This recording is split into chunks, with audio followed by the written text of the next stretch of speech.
Good morning. The February 5th, 2020 meeting of the Board of Estimates is now called to order. In the interest of promoting the order and efficiency of these hearings, persons who are disruptive of the hearing will be asked to leave the hearing room. Meetings of the Board of Estimates are open to the public for the duration of the meeting. The hearing room must be vacated at the conclusion of the meeting. Failure to comply may result in a charge of trespassing. Madam Deputy Comptroller, are there any corrections, additions, or deferrals on the agenda? Good morning. For today's agenda, the board received a protest for page 61, item number 1, from Ms. Kim Trueheart. That item will be moving to the non-routine agenda. And that again is page 61, item number 1. There are no deferrals, withdrawals, or corrections to today's agenda. I have the following abstentions to announce.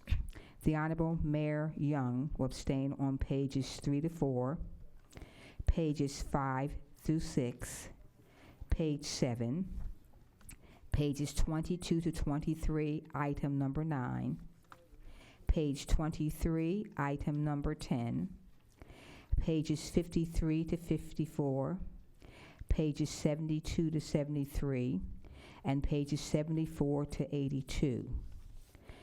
The Honorable President Scott will abstain on pages 22 to 23, item number 9, page 23, item number 10, pages 72 to 73, and pages 74 to 82. The Honorable Comptroller Pratt will abstain on page 74 for City Council Bill number 190448 only. The item that is on the non-routine agenda again is page 61, item number 1. Mr. President, members of the board, those are the protests received for today, as well as the abstentions that have been reported thus far. Thank you. Thank you.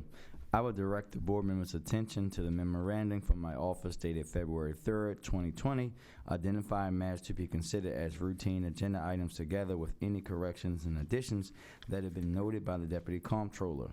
I will entertain a motion to approve all the items contained on the routine agenda. I move approval, Mr. President. I second. All those in favor say aye. Aye. All opposed say nay. The motion carried. The routine agenda items have been adopted. The first item on the non-routine agenda can be found on page 61, item 1, Bureau of Procurement Contract, Snow Removal Services for Police Districts, Department of General Service. We have received a protest on this item. Will the parties please come forward?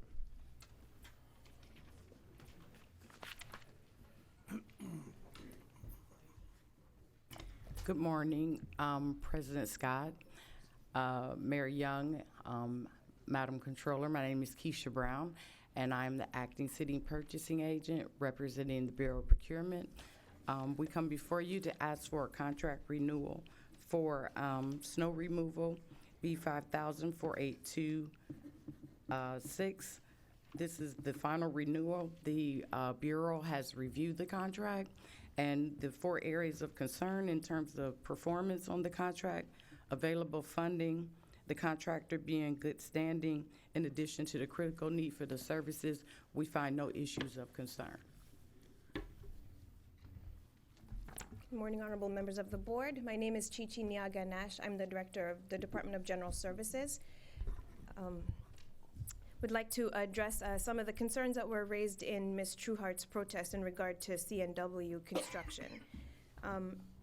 Individuals from CNW were unable to be here this morning because of family emergencies, but did ask that we share some information about themselves, their operations, and their desire and commitment to facilitate employment of youth in the city. One note to make is that they have during the winter of 2018 and 2019, they paid in excess of $15 an hour, so way above minimum wage, for 259 hours of labor from ALEC LLC, which is a minority-owned business that employs 100% city residents. A statement from Mr. Hartman from CNW states that, quote, I have also spoken with squeegee workers at Halliburton Avenue and Dundalk Avenue and Eastern Avenue and Kane Street about helping out during snowstorms. I believe if given the opportunity, they would perform well if they were paid fairly for their hard work. I understand their plight of trying to make a living. CNW would definitely give them a chance if we get the opportunity. Our firm has worked extremely hard to maintain a high standard, and we continue to perform in this manner for the city of Baltimore, end quote. So that's a statement from Mr. Hartman. I would also just like to let Mr. Cheston, our Chief of Facilities, talk a little bit more about the impact that this would have on not only DGS, to which this contract belongs, but to the police department and the city in general. The contract, Terrell Cheston, Chief Facilities. The contract, well, the service is set up for the 8 police districts and also includes the academy and also Warrant Task Force. The company mobilizes whenever we're called, whether it be within an hour, 2 hours. If it's midnight, they're there. We have them in place because we weren't able to keep up with the demand to clear the locations with in-house services, in-house staff. So we employ them to make sure that we can attack downtown, make sure all the core buildings are taken care of, and also react and also respond to anything needed for the districts. They've been a big asset in every season that we've had this contract in place. It's worked well. We've minimized complaints, and also we made the location safer. I would hate to see this be held up, especially during the middle of snow season. I believe the contract is good until next year this time, so I'm sure that there was anything that needed to be done to possibly add more activity as far as employing city residents. If needed, it could be done. But at this time, I think they've shown that they have done a good job of employing city residents, i.e. Alec, and everyone that they can bring in, and I'd hope that we could have them maintain their contract. Thank you, Ms. Gerard. But before you speak, just for the record, sir, don't go too far. For the record, my understanding is this is for May 1, 2020 through April 2021, so this has nothing to do with this snow season. Well, this is actually for renewal. This is for renewal for this year. Well, that's not what's on here. It says May 1st, 2020 through April 30th, 2021. Okay, well, yes. And then also, you said 8 police districts. There are 9. Is there one that is not covered by this contract? No, that should include all the districts, including, Central is actually downtown. Right. I forgot Central. Yeah, that one we covered downtown. So a couple other questions for you guys, because before Ms. Trueheart made the protest, I had some questions, which some are similar to the ones that she raised in her protest. So let's start with non-youth questions first. I spend a lot of time at police districts, and I see a lot of, BPD has a lot of pickup trucks, right? Have we ever considered, has DGS ever considered just outfitting the pickup trucks that exist at police districts and other places so that they could actually plow their own lot? We know that there's always everyone in there, right, that works there has a city driving license, that they could do that themselves and save themselves as the agency and the city some money. We have not explored. You want to? From a fleet perspective, I don't know if that would be efficient. So no one. We have it. Great. So a follow-up for, go ahead, Madam Director. So yes, that has been discussed in the past at Fleet Management, and it was discussed in the same conversation about public safety cleaning their own lots in general. The fire department does have the capacity to do that, so they have pickup trucks that are outfitted with snowplows and salt spinners. They have the personnel available to be able to operate that equipment on there at the firehouses. The police department, however, we do not have a dedicated fleet of pickup trucks at every precinct, nor is there an indication that they have the personnel available to deploy during every snowstorm in a reliable way. It is not, when in the midst of a snow emergency, it's not just one pass that has to be made, especially depending on the severity of the storm. It could be multiple passes, and so we have not gotten the indication from them that they have personnel that they can pull from actual police matters and activity and deployment to be able to just perform the service of cleaning their lots. Thank you for that. Madam Director, do we know how many of the pickup trucks that they have? They have a lot of them, so do we know how many pickup trucks they have? I do not know that off the top of my head, but can respond to the entire board with that information. Thank you. And I'm just for the record, I understand what you're saying, but there are individuals inside of those districts 24/7, 365, no matter what's going on, and it's always more than one. And my second question to you guys about this particular thing is, especially for the buildings downtown, I know that DOT has this great Youth Works program where we're using young people to go out and shovel for seniors in particular. One of the things that has always worried me a little bit about that is that we're deploying the young people all over the city, right? And that means it's a lot harder for us to watch them and keep them safe, et cetera. Have we ever considered something like this where we make that program very specific to having them clean around the city building so that we know where they all are at all times, so that we're not saying that we don't want people to be out there helping the seniors, but trying to make sure that we're using our young people, paying them, employing them, but also keeping them in a more, concerted effort way? I don't know if you've had that conversation, and we can certainly discuss it operationally going forward. One of my initial concerns would be the hours at which we deploy. So if it's going to start snowing at 2 a.m., Mr. Chesson and his crews are out there at midnight starting to salt and plow and brine and prepare the sidewalks. So one of my concerns would be the safety of those youth at those hours. But we can certainly have the conversation about considering how to engage the youth in our facilities around. And then my last question before I go to you, Mr. Trueheart, is that specifically to police districts, I think that there is an opportunity, especially if we're having young people at police districts to do some of this work. It's an opportunity to help with our consent decree and building a relationship between the policing community, which I think is something that we should shed a heavy light on, because we know that we still have those issues and we know that we have to build them up. And if we're going to be employing young people to do this in the city anyway, that we should try to have that focus as well. Ms. Trueheart? Thank you. Good morning. My name is Kim Trueheart, born and raised in Baltimore, love the city, and want to see our young people succeed. The young people that I am concerned about are not children. They're 18 years old to 24 years old. They're very capable young people. And to give them an opportunity to be employed as opposed to standing on corners and squeegeeing is my ultimate desire.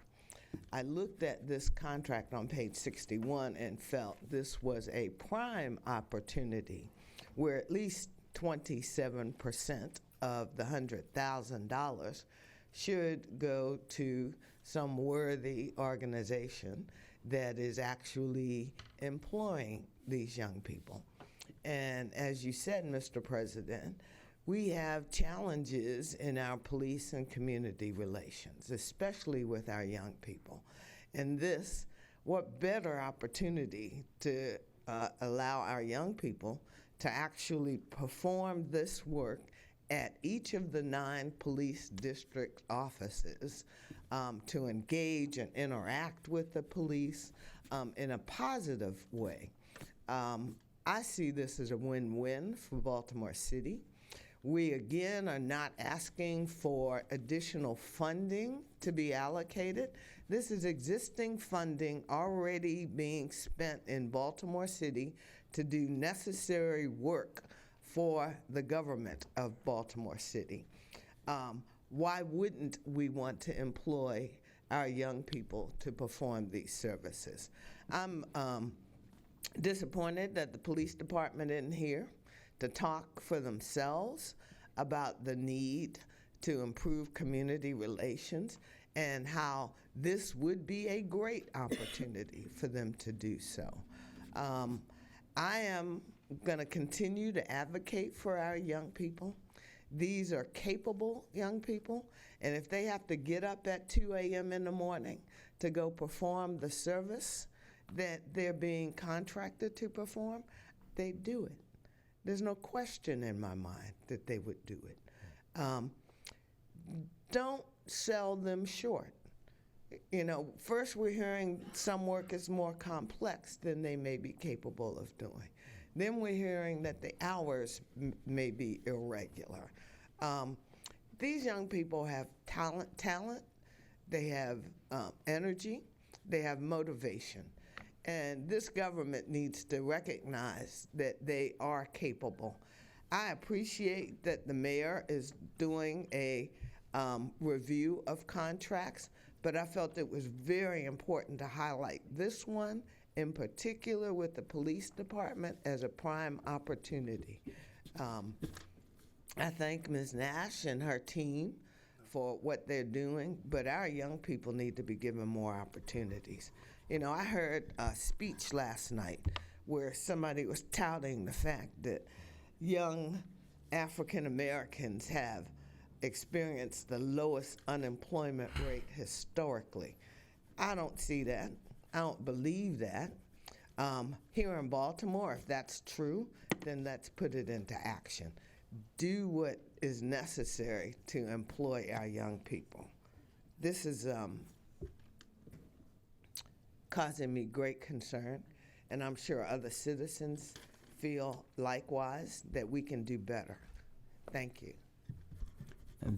Thank you, and thank you, Ms. Trueheart.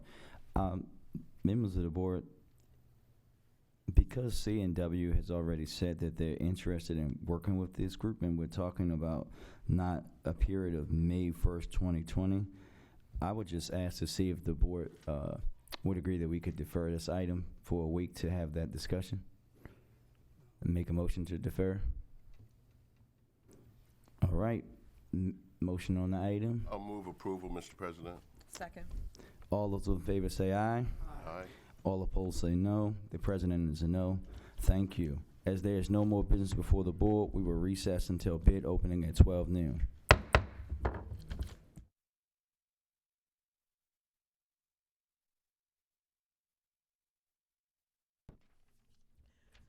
Good afternoon. The Board of Estimates is now in session for the receiving and opening of bids. In the interest of promoting the order and efficiency of these proceedings, persons who are disruptive to the meeting will be asked to leave the boardroom. Meeting of the Board of Estimates are now open to the public for the duration of the meeting. The boardroom must be vacated at the conclusion of the meeting. Failure to comply may result in a charge of trespassing. No addenda have been received. The first item is Department of Transportation 20001, reconstruction of footways citywide with a bid bond.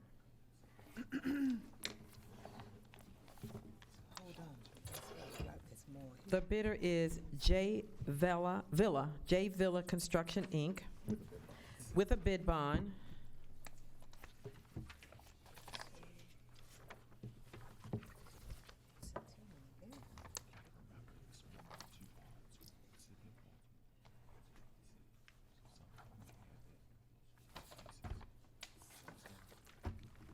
The total bid amount is $905,000.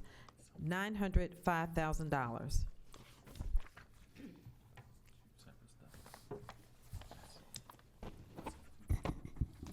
The next bidder is Santos Construction Company, Inc., with a bid bond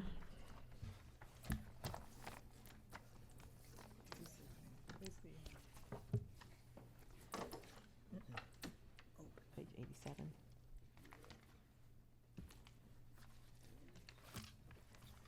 Total dollar amount, $942,728.75. $942,728.75.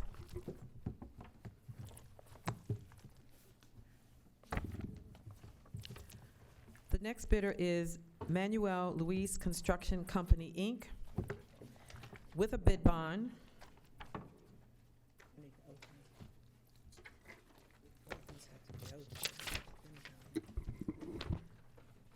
total dollar amount $928,383.65. $928,383.65.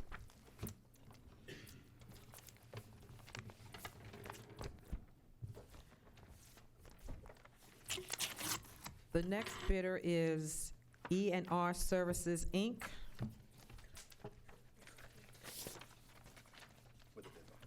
with a bid bond.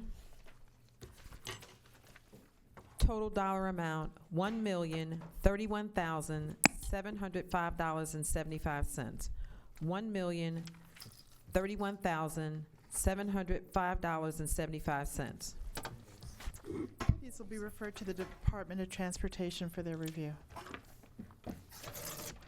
The next item is the Department of Transportation 20002, construction of footways citywide with a bid bond. Can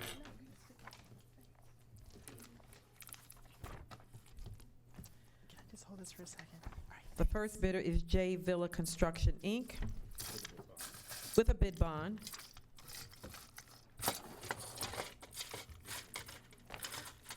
Total dollar amount, $876,245.90.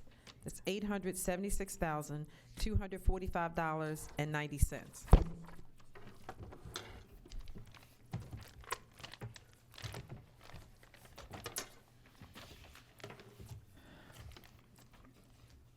The next bidder is Santos Construction Company, Inc., with a bid bond.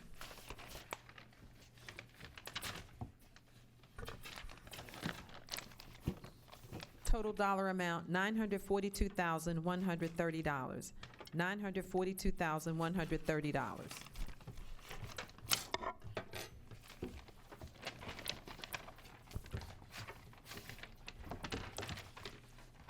The next bidder is Manuel Luis Construction Company, Inc., with a bid bond.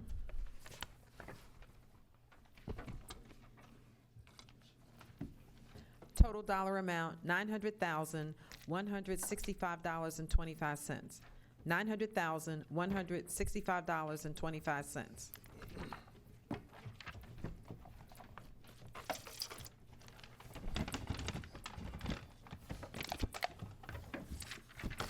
The next bidder is E&R Services, Inc.,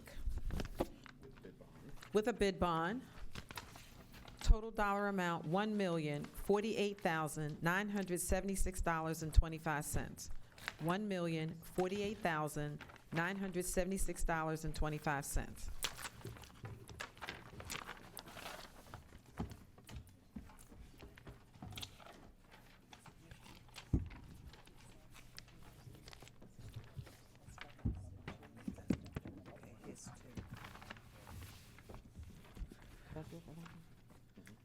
Oh, yeah, just, no.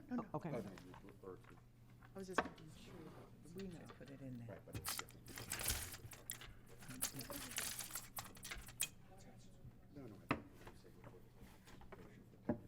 Oh, yes. Yeah, it's only Wednesday. This one will be referred to the Department of Transportation for review. The next item is the Department of Transportation, TR 20005, reconstruction of alleys citywide with a bid bond. Aye. The bidder is J Villa Construction, Inc.,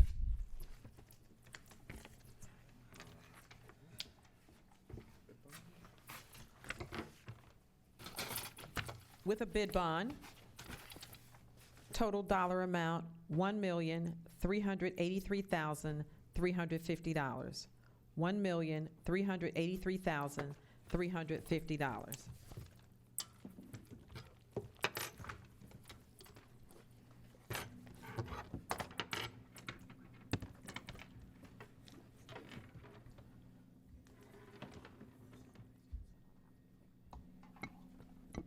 The next bidder is Manuel Luis Construction Company, Inc.,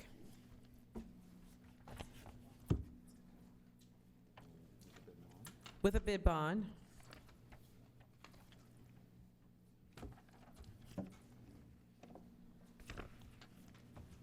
Total dollar amount, $2,105,038.75. $2,105,038.75.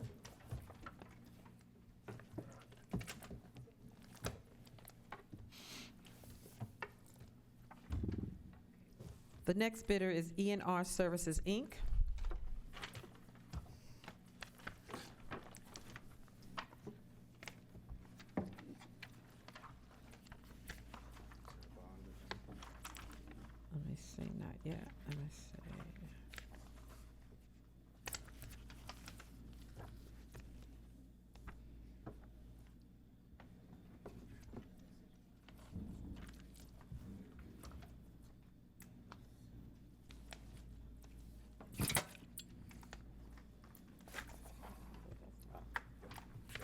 with a bid bond.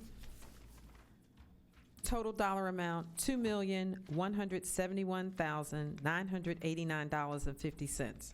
$2,171,989.50.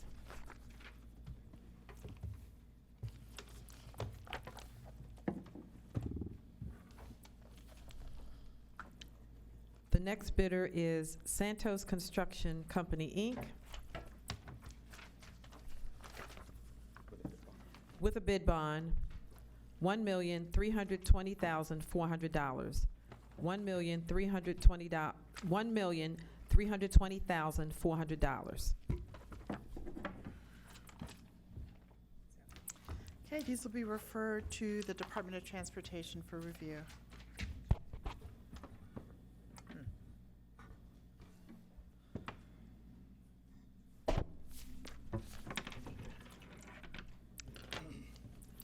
The next item is the Department of Rec and Parks,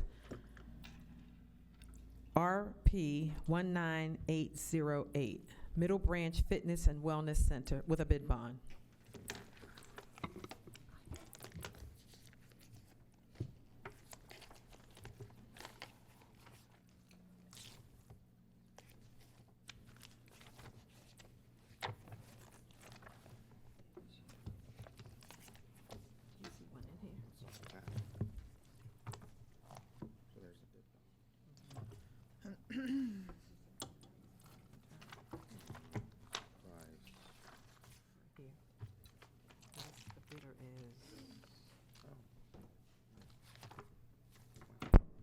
The bidder is Whiting Turner Contracting Company, with a bid bond.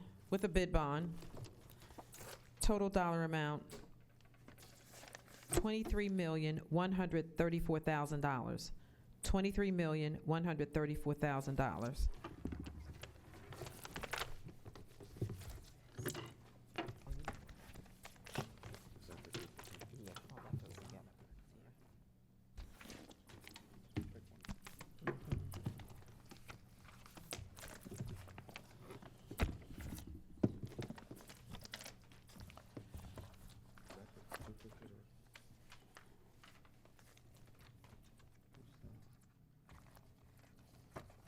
I think that's, yeah, this is Dustin.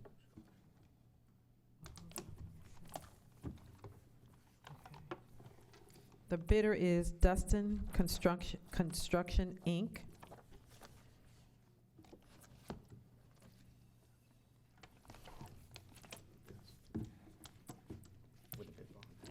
With a bid bond.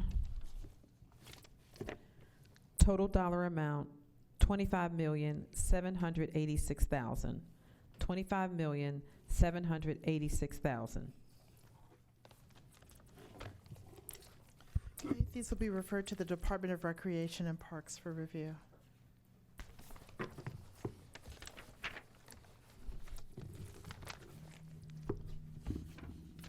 Thanks, Matt. The next bid is the Bureau of Procurement, B50005835, City of Baltimore and Housing Authority of Baltimore City Disparity Study.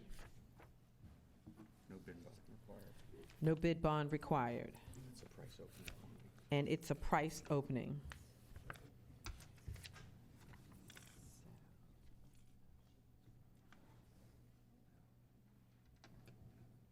The total. Yeah. The company is Mason Tillman Associates Limited. Total dollar amount, $774,660. Is there a sheet for me or no? There's Oh. nothing to record it. Yes. Could you repeat the number, please? 774,660. 774,660. Thank you. The next bidder is MGT of America Consulting LLC. MGT of America Consulting LLC. Total dollar amount, $563,470. $563,470.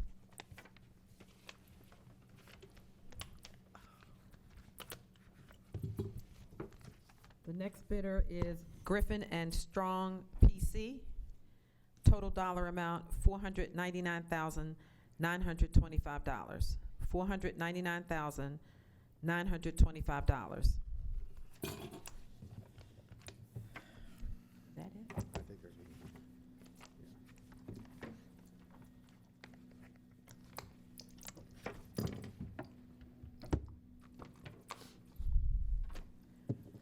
The next bidder is Miller 3 Consulting, Inc.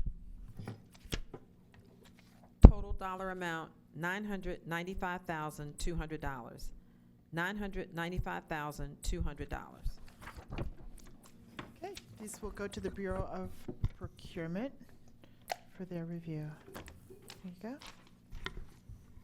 There being no more business before this board, it is now adjourned.